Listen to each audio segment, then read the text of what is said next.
Selamat pagi saudara-saudari semua, dimanapun kalian berada. Selamat pagi, hari ini kita merenungkan kitab 1 Samuel pasal 11 yang disampaikan oleh Pastor Jason.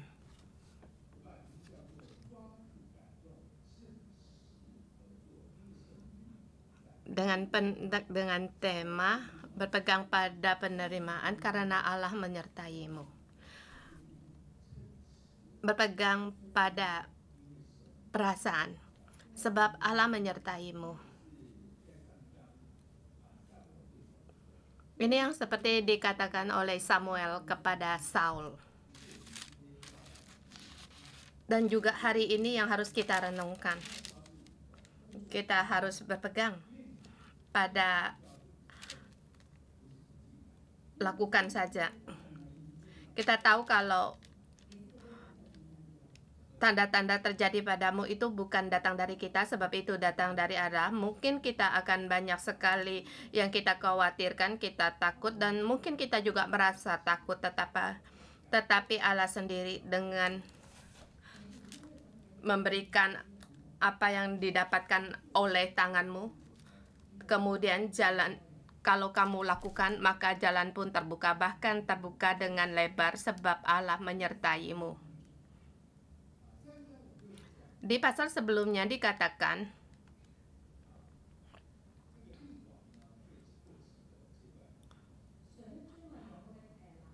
menetapkan raja lewat beberapa proses, pertama dengan urapan, kemudian dengan tanda-tanda yang terjadi padanya, kemudian di sini Saul pun demikian. Setelah mereka pun menundi, kemudian mereka merasa inilah raja kami. Setelah selesai berkata, maka mereka masing-masing pulang di rumah. Kemudian Saul terus untuk di situ berladang. Tidak tahu apa yang ada perubahan, sesungguhnya tidak tahu, sebab masih kurang. Yaitu hal yang ketiga, yaitu kesaksian yang diumumkan. Kalau melakukan sesuatu dengan menghasilkan baik, itu adalah satu tanda. Dan sekarang kesempatan ada, dan seluruh suku, seluruh negara menghadapi, reaksi mereka pun berbeda-beda dalam menghadapi kesusahan. Ayat 1 sampai dengan 6. Pemimpin harus berpegang apa yang ada di tangannya. Maka Nahas orang Amon itu bergerak maju dan berkemah mengepung Yabes Gilead. Lalu berkatalah semua orang Yabes itu kepada Nahas, adakah perjanjian dengan kami? Maka kami akan takluk kepadamu. Ayat pertama. Reaksi dari orang Yabes Gilead sangatlah aneh. Pertama, belum lagi perang mereka sudah menyerah.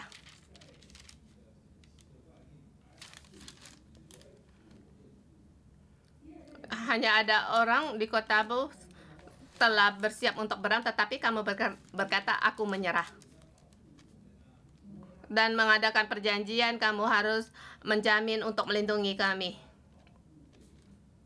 Bahkan kami akan memberikan bayaran untuk menjaga keamanan kami. Sepertinya demikian keadaannya. Seperti dulu dengan sekarang. Kalau dulu yang kita katakan panggilan dari Israel, dan sekarang itu adalah panggilan bagi orang Benyamin, itu pun boleh. Adakah kamu merasa reaksi mereka sangat aneh? Maka saya mengadakan jawaban dari mereka, reaksi dari mereka itu adalah sebatang kara. Belum lagi perang sudah menyerah. Maka saya memanggilmu kakak. Saya punya masalah, saya menyelesaikan sendiri menyelesaikan. Bahkan seperti tidak punya keluarga, seperti tidak ada pelindungan. Bahkan kamu untuk berbuka mulut untuk minta tolong pun tidak ada. Kamu melihat keadaan tidak memungkinkan, maka kamu langsung berkata, oke, saya menyerah. saya mengaku kalah dengan saya mengganti paspor saya, demikian sudah bisa. Seperti ada pelindungan, tidak ada pelindungan. Ada pertolongan seperti tidak ada pertolongan. Dia sendiri menyelesaikannya sendiri. Mengapa berpikir demikian? Ada kalanya sejarah dari latar belakang mereka sendiri.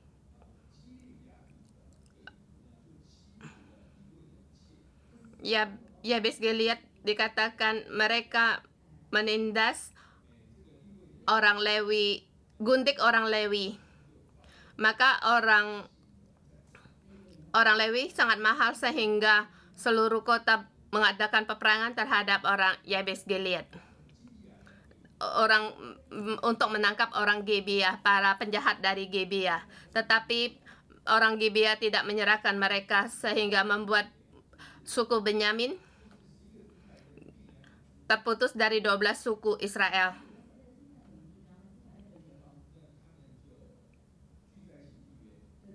Tetapi kembali mereka mengambil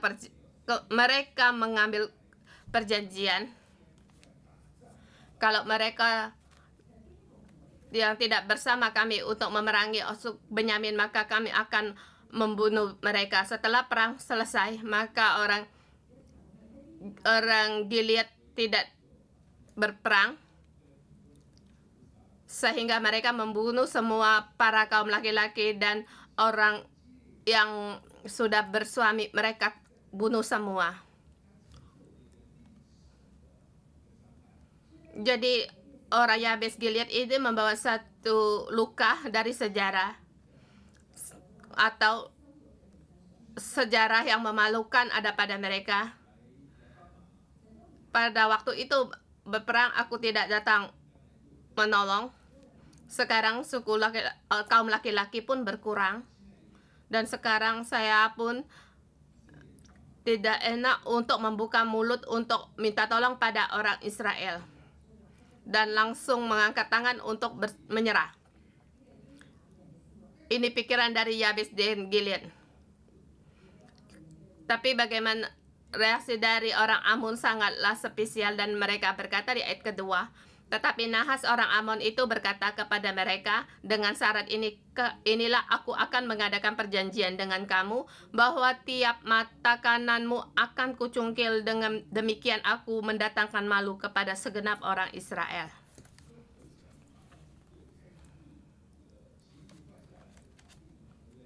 Orang Amon harus berkata, kamu berserah dan tekara kami datang masuk ke kotamu, menggantikan benderamu kan sudah bisa, tetapi sangatlah spesial jawaban mereka, reaksi dari mereka. Kamu mengatakan mengadakan perjanjian, bukan? Oke? Semua orang, mata kananmu semuanya harus aku cungkil. Mengapa harus dicungkil? Aku akan mendatangkan malu kepada segenap orang Israel. Kamu tidak punya kekuatan untuk melindungi mereka. Jadi demikian aku bisa mengadakan perjanjian dengan kamu. Mencungkil tangan kanan apa artinya sesungguhnya? Di zaman kuno, tangan kanan memegang perisai untuk menahan serangan dari musuh. Jadi tangan kanan yang saya lihat itu perisai. Mereka mengandalkan tangan kanan. Mereka melihat musuh kemudian tangan kanan menyerang mereka. Kalau tangan kanan di sini artinya dicungkil, sama saja mereka kehilangan kekuatan dalam berperang. Maka orang Amon ingin mengalahkan segala markas pertahanan mereka. Dengan cara demikian bukan hanya untuk memusnahkan mereka, bahkan untuk memalukan mereka di antara kaum Israel. Sangat sadis, bukan? Persyaratan mereka. Ini adalah jawaban dari iblis.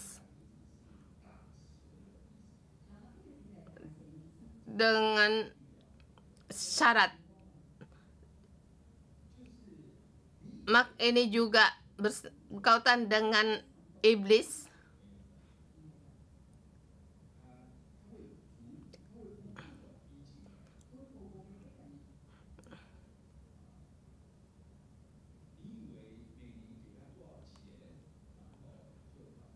Kamu merasa setiap tahun kasih uang dia selesai sudah? Dia tidak akan demikian. Dia terlebih dahulu akan mencungkil tangan kananmu. Terlebih dahulu dia akan mengalahkan pertahanan kamu. Kemudian apa yang dilakukan tergantung dari perasaan mereka sendiri.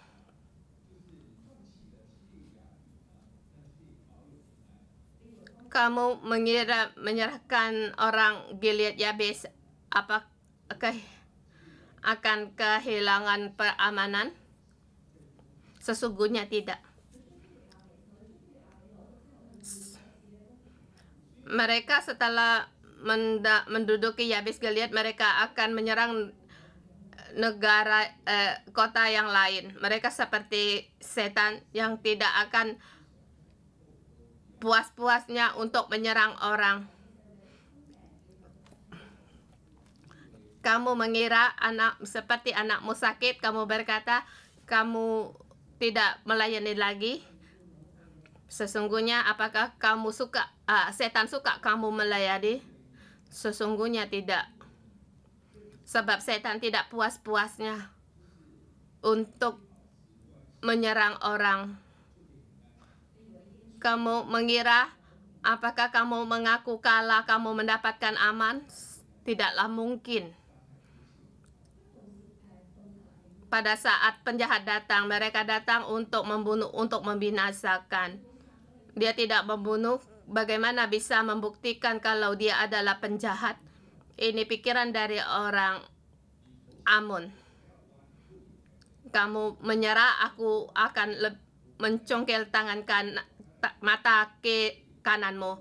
Bukan hanya mencungkil matamu, bahkan aku mau memalukan orang Israel. Ini reaksi dari orang Amun. Dan bayaran ini sangatlah mahal. Kemudian para tua-tua Yabes berpikir menggunakan cara lain untuk menjawab mereka. Berkatalah para tua-tua Yabes berkata kepadanya, berilah kelonggaran kepada kami 7 hari lamanya supaya kami mengutus usul seluruh daerah Israel. Dan jika tidak ada seorang pun yang menyelamatkan kami, maka kami akan menyerahkan diri kepadamu. Meminta kelonggaran 7 hari. Kalau kamu mau memalukan orang Israel, berilah kami waktu 7 hari untuk berunding kepada orang Israel. Orang Amon sangatlah sombong. Okelah, pergi saja.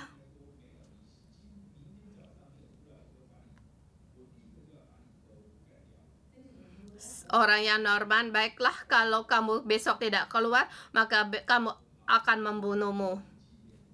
Baik, oke, kamu minta 7 hari kelonggaran. Saya beri kamu waktu agar kamu kalah tanpa syarat. Dan kamu pun pada saat kamu kepung, kamu tidak akan mungkin mencari bantuan tentara lain. Dan sukumu di kotamu, keadaannya aku sangat jelas. Di kota ini dalam catatan pun sangatlah buruk. Orang berperang, kamu tidak pergi. Sekarang kamu bermasalah, minta pertolongan orang, itu tidak mungkin. Jadi pergilah kamu. Tidak ada orang yang mau menyelamatkanmu. Aku mau menumpaskan kamu seluruhnya. Di sini orang Yabes Gilead berkata, kalau tidak ada seorang pun yang menyelamatkan kami, kami akan keluar menyerahkan diri kepadamu. Dalam arti kami punya berikan mata kanan kami untuk dicongkel. Artinya di sini untuk menyerah. Atau dalam perkataan kita sedang terjun ke jurang, aku tidak mau main-main lagi. Ini reaksi dari orang Yabes Gilead. Kemudian pergilah para utusan sampai ke Gebea. Dan menangislah setelah didengar berita hal itu, menangislah bangsa itu dengan nyaring. Para utusan sampai di Gebea. Mereka tidak mencari Saul.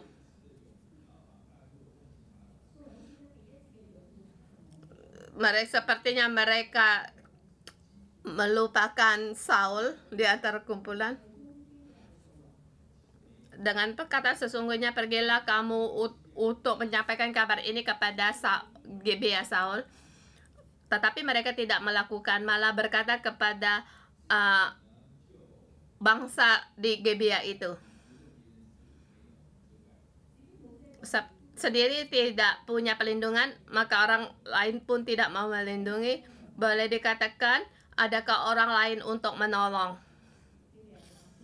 Bangsa Gebea menangis dengan suara nyaring. Mengapa mereka menangis? Tidak berdaya? Ingin menolong tetapi tidak bisa menolong apapun, maka menangislah. Dan Gebea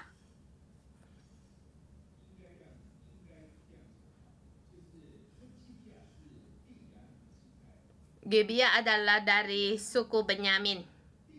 Orang-orang suku Benyamin.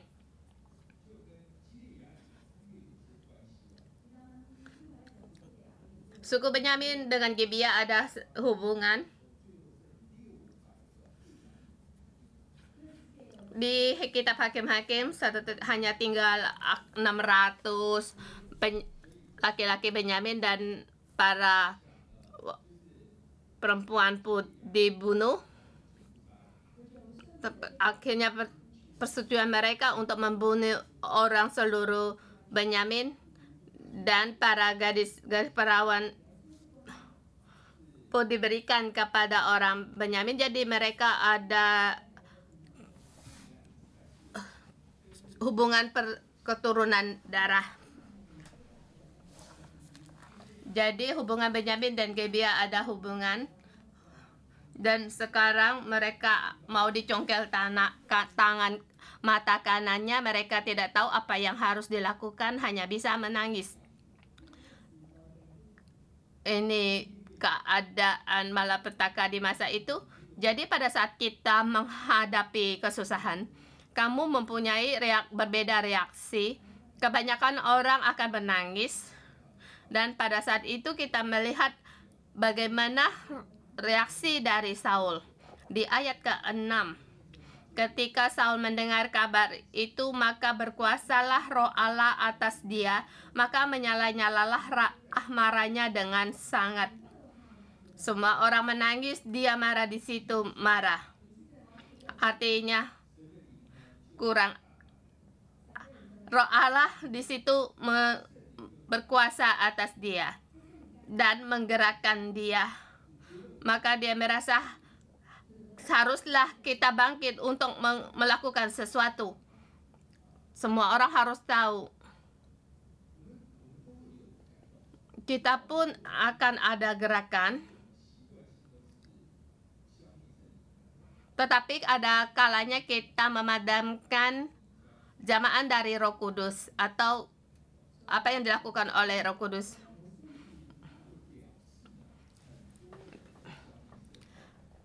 Di kitab Jagat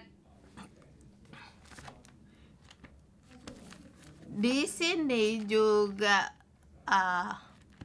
kebanyakan orang akan memadamkan, akan terima dari Roh Kudus, tetapi di sini Saul menanggapi. Di sini dikatakan, lakukanlah apa yang ada di tanganmu sebab Allah menyertaimu. Jadi pada saat kita menerima jamaah dari Roh Kudus, kita harus lakukan sebab Allah menyertaimu. Pada saat Saul dijamah oleh di sini reaksi pertama Saul untuk bangkit. Dan di sini mereka membawakan hasil yang baik dalam 2 tingkat.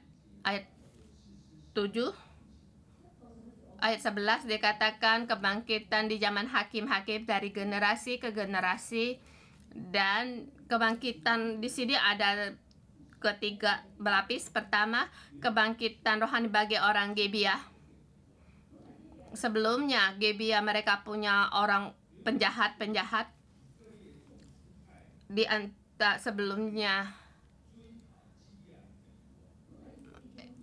antara di suku-suku Israel untuk mau menangkap para penjahat-penjahat di Gibeah itu.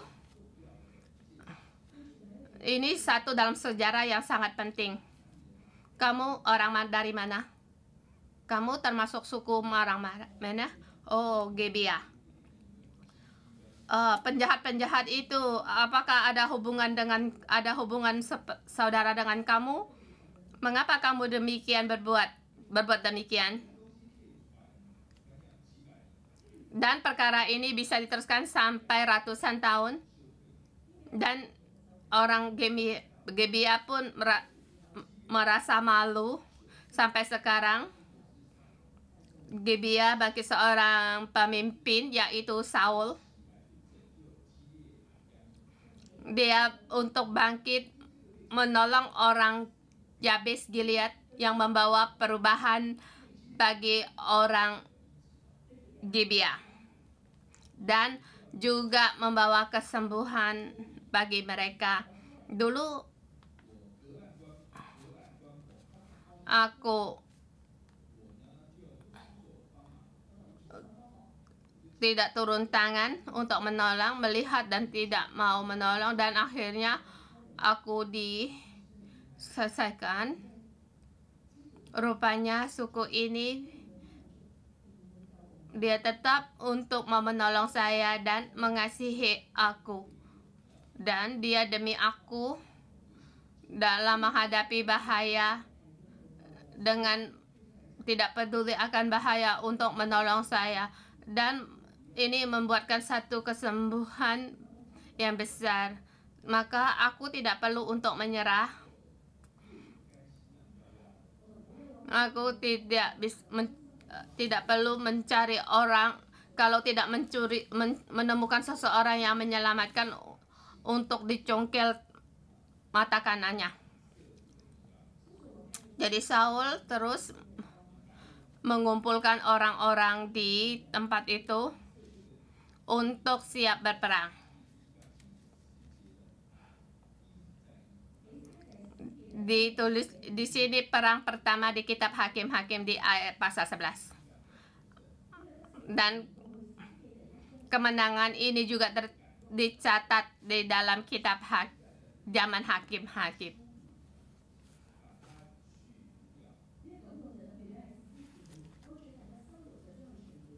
Dan juga yang memalukan di zaman Hakim pun diselesaikan dan membawa kemenangan di kitab Hakim-Hakim, membawa kebangkitan yang besar, dan di ayat 10 sampai 15 membawa kebangkitan di zaman Yosua. Mereka menang. Di situ mengangkat raja di Gilgal. Satu tempat di mana Yosua pada saat dia menang perang untuk pulang di tempat ini, di Gilgal. Kembali di zaman Yosua. Tadi kita kembali di tempat sebelumnya. Saul.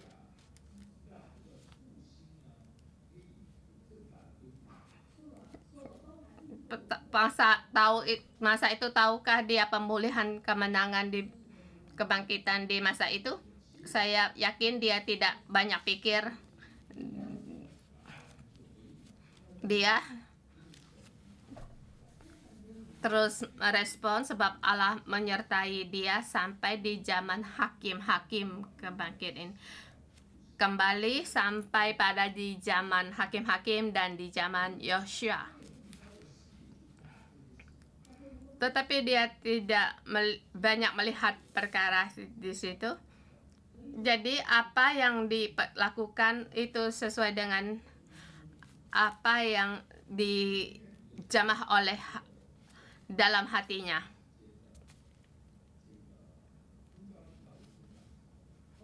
Saya sangat membaca ini, saya ingat akan waktu panggilan waktu bagi saya.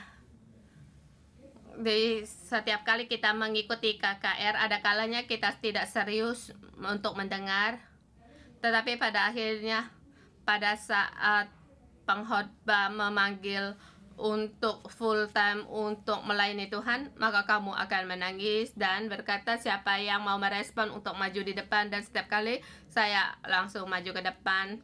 Saya pergi di depan altar udah berulang kali.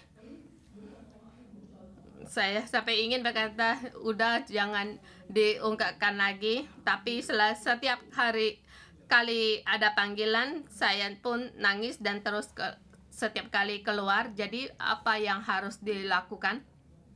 Jamahan sangat jelas dan jelas sekali, tetapi tidak tahu untuk bagaimana merespon.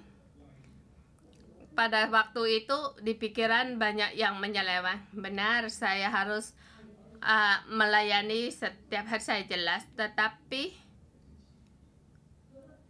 bagaimana untuk meninggalkan pekerjaan, ingin lebih jelas lagi.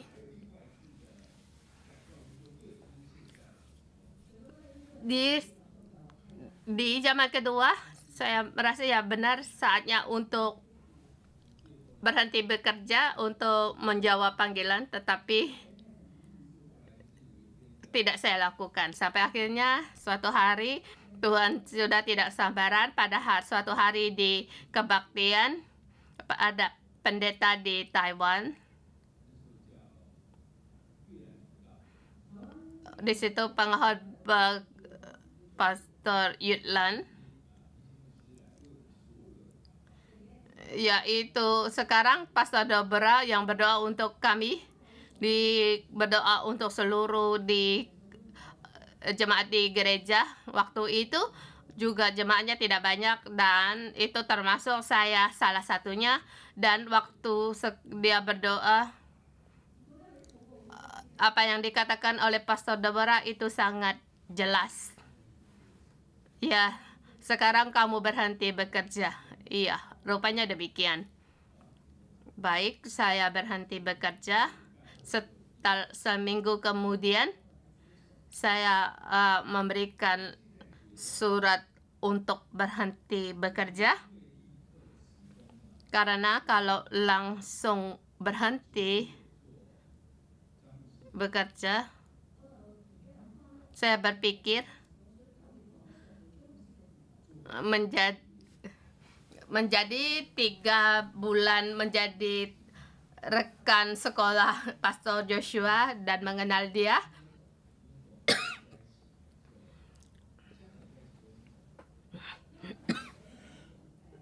Sebab kalau orang Hong Kong bersama mereka berbahasa Kantonis. Jadi pada waktu karena kami berbicara bahasa Mandarin, jadi pada waktu mereka datang berbicara dengan Kantonis, saya langsung merasa disebelahkan, diasingkan.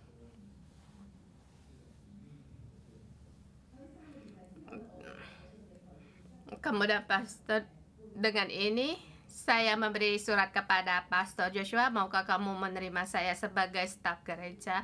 Jadi pada saat ada terimaan atau jamahan, kita harus peka. Dan pada masa itu, jamahan bagi saya yang terakhir itu membawakan hasil yang sangat besar. Dan saya merasa kebanyakan orang bekerja sangatlah giat. Apalagi orang Hong Kong sangat giat bekerja jadi masing-masing pun hasilnya hampir sama. Kamu lembur sampai jam 10, orang lain juga lembur sampai 10 tahun. Jam 10 kita tidak banyak perbedaan dari orang lain.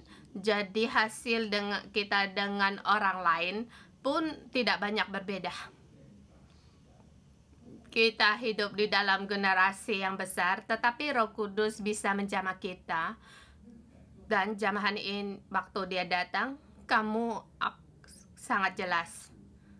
Maka seharusnya kamu mengambil keputusan dan jalanmu berikutnya akan berbeda. Karena kita banyak jelas keadaan, kita tidak jelas kalau melayani Tuhan di seluruh dunia pun bisa. Maka saya berkata kepada Allah, di seluruh dunia saya pun bisa pergi. Kamu suruh aku ke Afrika, saya pun bisa pergi. Di Hawaii pun baik juga. Jadi 2 tempat itu saya katakan. Tapi saya berkata kepada Allah, katakanlah ya Allah dengan jelas. Allah berkata, untuk saya pergi ke Hong Kong. Jadi kita bisa menerima terobosan besar karena akan jamaah kita berpegang pada erat. Demikian juga Saul. Ya memang keadaannya sendiri harus diselesaikan, tetapi terobosan bagi dia berpegang pada apa yang ia terima. Mohon Tuhan untuk menolong kita berpegang pada terimaan. Lakukanlah dengan tangan sendiri. Lakukanlah apa yang ada padamu. Lakukanlah apa saja yang didapat oleh tanganmu, sebab Allah menyertai engkau. Saudara semua, mari kita bangkit bersama untuk menyembah Tuhan Allah kita. Ya Roh Kudus, Engkau datang memenuhi hidup kami.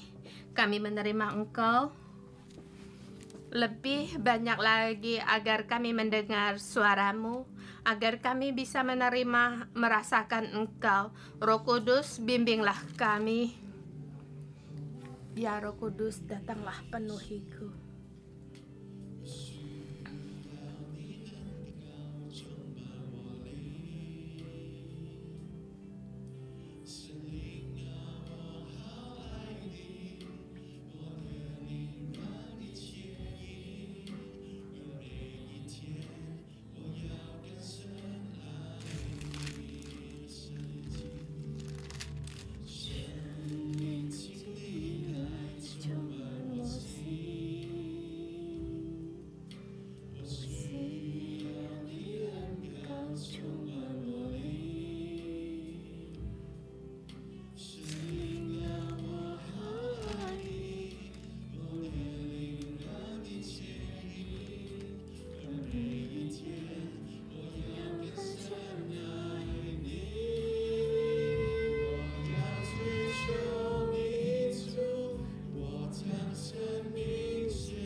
Tuhan, kami datang menyembah-Mu. Hari ini kami mau masuk di dalam Roh-Mu untuk berkait dengan Engkau, dan di dalam hati sanubari kami seperti seperti orang Yabes Gilead. Tuhan, kami sebatang kara, bahkan kami pun ditelantarkan, dan kami merasa kami sebatang kara dan tidak berdaya. Di saat kami menghadapi kesusahan, kami lupa akan Engkau. Kami lupa kami punya naungan, sebab kami mempunyai rumah. Saudara semua, apakah keadaanmu juga seperti seperti anak yatim? Kamu merasa tidak ada naungan, bahkan di dalam kehidupan sehari-hari kamu tidak menemui seseorang untuk mengungkapkan perasaanmu. Kalau adalah kamu, kami ingin berdoa untuk kamu. Kiranya Tuhan untuk menyembuhanmu.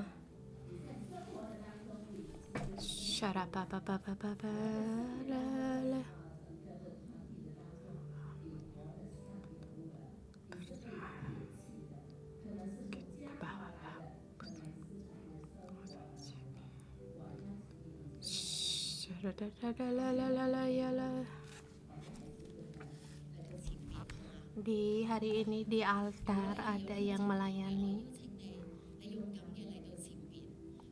dengan berani. Kalau kita di rumah, letakkan tangan kita di atas hati kita.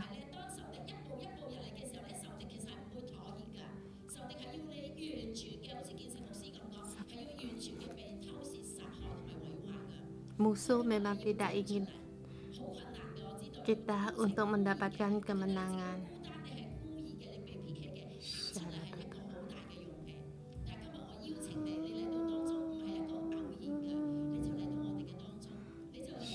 Tuhan Yesus, Engkau datang di antara kami. Hari ini Allah mau menolongmu.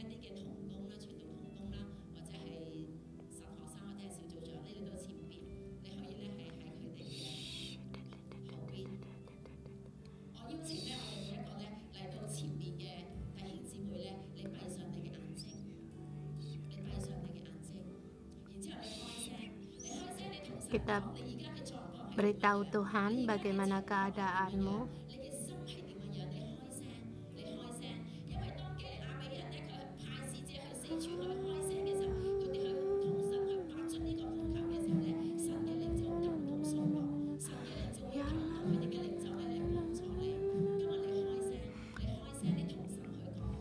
Tuhan mau menolongmu. Beritahukan pada Tuhan keadaanmu.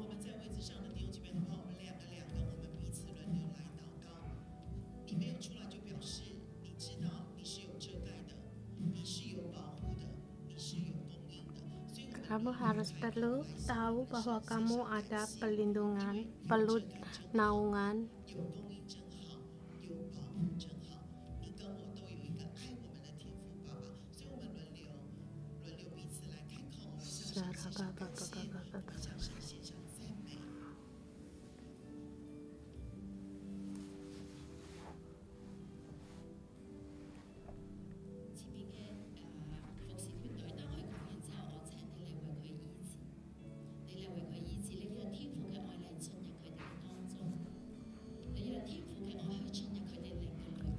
Mohon Roh Kudus, kasih Allah Bapa memenuhi kami setiap orang.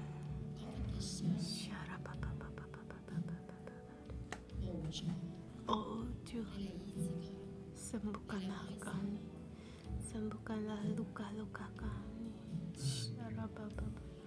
Kasih Bapa, penuhilah kami.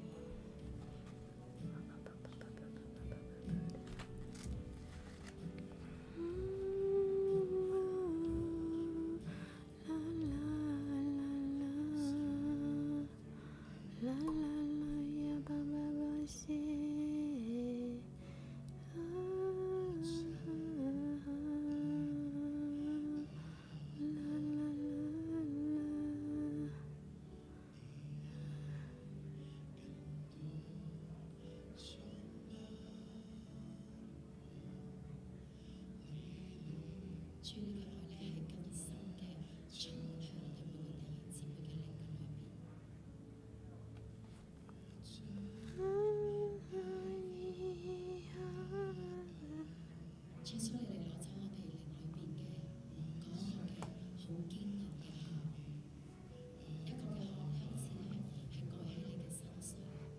Yesus, kami datang di hadapan mohon kasih-Mu, Engkau curahkan lebih banyak lagi kepada kami semua. Saya melihat kuasa Allah memenuhi kami setiap orang. Allah kembali mengetuk pintu hatimu, kembali mengetuk dan berkata, anakku, bukalah pintu hatimu. Kasih Allah mau masuk di dalam kita. Allah mau erat-erat untuk memelukmu, merangkulmu. Dia mau masuk di dalam hati sanubarimu untuk memberi kekuatan bagimu. Dalam nama Tuhan Yesus, aku menghardik semua akar anak yatim ini, roh anak yatim ini, kesebatang karahan ini yang mengikuti segala jiwa ini, kuasa ini dalam nama Tuhan Yesus mengikatmu. Dalam nama Tuhan Yesus, kuasa ini harus keluar dari kehidupan hidup kami setiap orang. Keluar dalam nama Tuhan Yesus, mematakan semua kuasa yang merasa diri tidak berharga, semua kuasa depresi, roh ini semuanya pergi dari saudara-saudari kami semua. Yang kuasa yang merasa tidak diterima, ketidakberdayaan, semua ini keluar dari saudara-saudari kami semua. Tuhan, kuasa-Mu, kasih-Mu harus masuk dalam hati kami setiap orang. Dalam nama Tuhan Yesus, saya deklarasikan kasih Bapa masuk di dalam hati saudara-saudari kami semua. Hati yang hancur, semuanya pergi dari kami semua dengan dipenuhi oleh kasih Bapa. Kuasa air kehidupan masuk di dalam hati, di dalam lubuk hati kami, dan seluruhnya memberikan kekuatan, memberikan kekuatan agar hati kami setiap orang berendam dalam air kehidupan dan membangunkan setiap jiwa kami.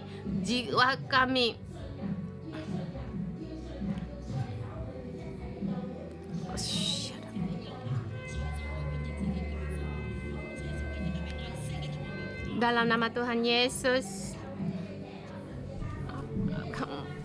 menghancurkan segala belenggu-belenggu di dalam pundakmu, di dalam hatimu, keluar dari pundak semuanya keluar dari kami. Aku dalam nama Tuhan Yesus mengambil pedang roh, mematahkan sebuah rantai yang membelenggu kami hari ini, keluar dari jiwa saudara-saudari kami, dalam kehidupan saudara kami semua, seluruhnya keluar dan mengurapi dalam nama Tuhan Yesus, mengurapi kakimu seperti kaki kijang yang kuat berlari di atas bebatuan, dan kakimu kuat untuk dalam nama Tuhan Yesus, semua mengurapi semua tangan dan tanganmu sehingga punya kekuatan dan memberikan perisai iman kepadamu, dan kamu bisa dengan menggunakan perisai iman ini untuk berperang melawan musuh-musuhmu semua. Saudara semua, mari kita bersama memuji Tuhan Allah kita. Untuk memuji kita, biar kita semua tahu bahwa kita mempunyai Allah Bapa kita.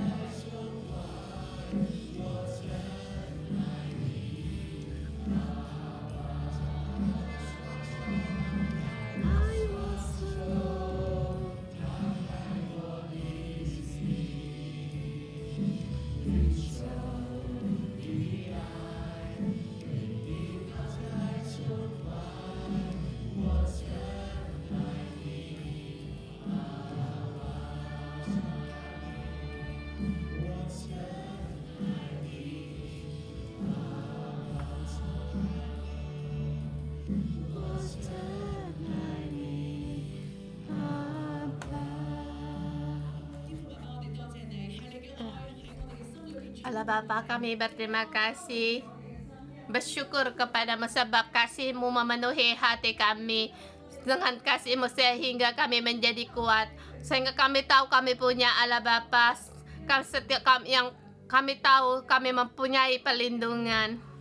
Di sini dikatakan orang Amon bernama Nahas. Nahas berisi yaitu ular besar, yaitu musuh atau iblis. Saudara semua, kita harus bangkit untuk berperang. Kita berperang untuk diri kita sendiri, untuk keluarga kita. Di dalam hidupmu, adakah yang berulang-ulang kali terjadi atau berulang-ulang kali seperti kutuk kita semua yang terjadi di dalam hidupmu? Mari kita bersama berperang untuk diri kita, untuk keluarga kita, agar musuh tidak lagi untuk berdiri di antara keluarga kita, di dalam hidup kita. Mari kita bangkit untuk berperang, untuk menyerang. Kita menggunakan bahasa roh untuk berperang dengan kuasa Allah.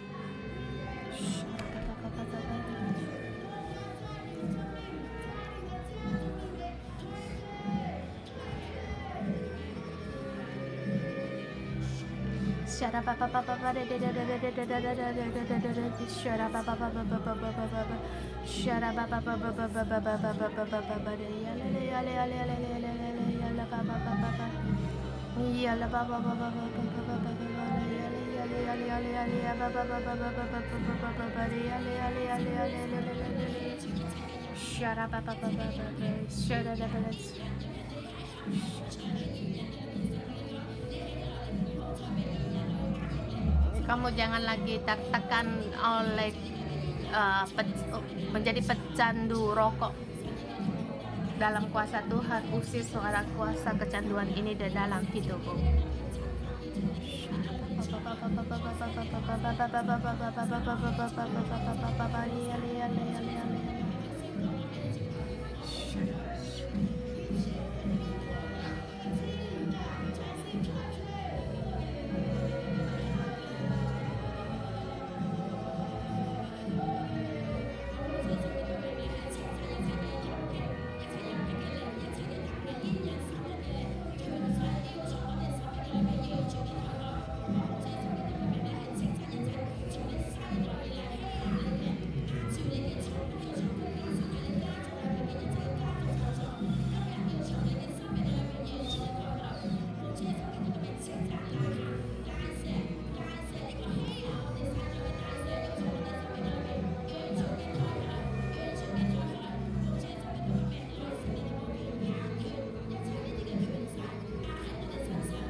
Tuhan, kami bersyukur dan terima kasih agar kami setiap orang bisa berdiri di hadapan-Mu, dan juga di dalam hidup kami semua adalah pemimpin, baik itu di tempat kerja maupun di rumah atau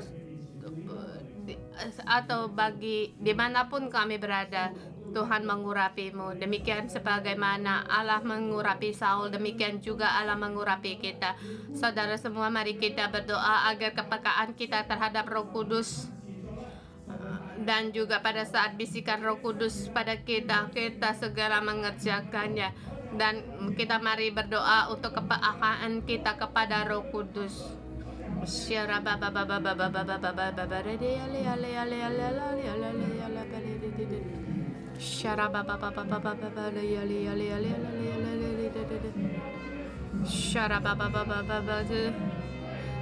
Di sini pada saat kamu merasa Tuhan memakaimu, hapuskanlah semua ketidakpercayaanmu. Kita berdoa, dan juga di dalam hati kita ketidakacuan terhadap melayani Tuhan, kita hancurkan semua. Kita berdoa di dalam roh kita, mohon Roh Kudus untuk menolong kita, agar rohmu harus berbicara kepada Roh Kudus. Aku mau Tuhan terimaan bisikan darimu. Tuhan, kami perlu akan Engkau. Engkau jamah kami setiap orang. Kami perlu akan Engkau, sehingga kami mempunyai kekuatan, kemampuan. Tuhan, kuasa Roh Kudus-Mu Engkau memenuhi di dalam roh saudara-saudari kami. Pulihkan mereka semua, segala saudara semua. Pulihkan kekuatan saudara-saudari kami terhadap kepekaan terhadap Roh Kudus, dan juga terkait, sehingga kami semua terkait dengan Allah, terkait dengan Roh Kudus. Semua roh yang tertidur keluar dari hidup kami dalam nama Tuhan Yesus. Deklarasikan semua roh yang tertidur keluar dari kita setiap orang, yang roh yang menipu akan kita terhadap firman Allah, semua ini pergi dari hidup kita. Kuasa dari yang menidur, kuasa ketiduran ini keluar dari kami setiap orang. Dan juga Tuhan Roh Kudus membuka telinga saudara-saudari kami semua, sehingga mereka punya telinga yang mau untuk mendengar, dan membuka mata rohanimu, selaput rohanimu terlepas, sehingga kamu bisa melihat. Tuhan, kami berterima kasih. Tuhan, mohon kuasa Roh Kudus mau masuk di dalam kami untuk menjemah kami setiap orang. Mari kita rindukan kuasa Roh Kudus di dalam hidup kita.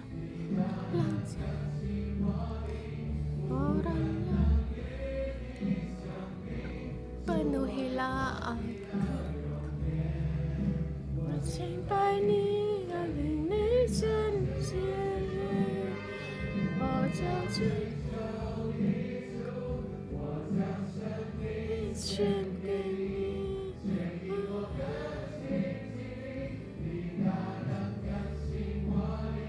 无论眼睛，不还有我你的容颜，dalam roh dan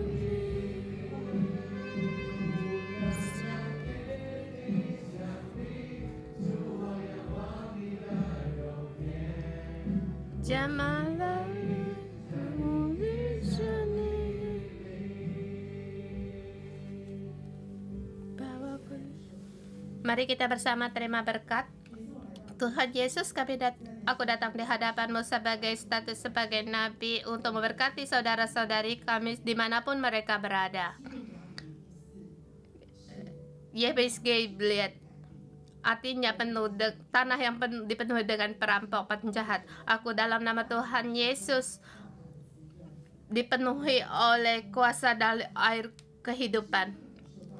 Karena dengan kasih Allah dipenuhi di dalammu, sehingga kamu merasakan kamu dikasihi, dihargai oleh Allah, dan dilindungi oleh Allah. Di dalam Yesus Kristus segala kemuliaan, kehormatan adalah milikmu, dan kelimpahan juga milikmu. Segala roh anak yatim keluar darimu, dan hidupmu penuh dengan kegersangan, tidak lagi dipenuhi oleh kegersangan, sebab kuasa air kehidupan memenuhimu. Engkau merasa dipuaskan, merasa diberkati, merasa manis dalam hidupmu, dan kamu sendiri merasakan kamu berharga.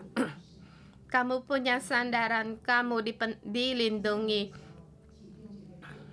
Dan saya mengundang saudara semua melakukan langkah profetik, karena seperti dikatakan Pastor Jason yang berpegang, yaitu nahas. Nahas adalah ular besar di dalam Alkitab. Bagaimana kita bisa menang seperti Raja Ahaz? Dia tidak bisa menang menghadapi Raja Asyur. Demikian juga Ilya terhadap Hizkia mengambil panah untuk memanah. Setiap panah yang diluncurkan adalah kemenangan dari Tuhan. Demikian kamu harus menang, dan kamu harus menang dan bersama keluargamu menang atas semua dari keluargamu. Demikian juga demikian untuk memukul di tanah 3 kali. Seharusnya Elia berkata kamu memukulnya sampai beberapa kali, yang melambangkan kemenangan.